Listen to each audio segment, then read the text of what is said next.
একটা বিবাহিত ছেলেকে তুমি যদি জিজ্ঞাসা করো যে বিয়ের পরে তুমি কেন তোমার বোন কিংবা দিদির সঙ্গে যোগাযোগ বিচ্ছিন্ন করে ফেলেছো, কেন তোমার বোন আর দিদির সাথে দূরত্ব তৈরি হয়েছে, ছেলেটা কিন্তু উত্তর দেবে সংসারের চাপে সে আর দিদি আর বোনের সঙ্গে ভালো করে যোগাযোগ রাখতে পারে না।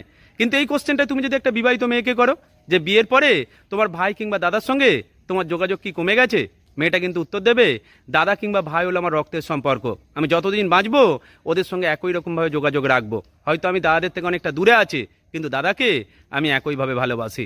এটাই তফাৎ। একটা ছেলে বিয়ের পরে বোন কিংবা দিদিকে একটু একটু করে ভুলে যায়, কিন্তু একটা মেয়ে বিয়ের পরেও বাপের বাড়ি প্রত্যেকটা মানুষকে মনের মণিকোঠায় ধরে রাখে।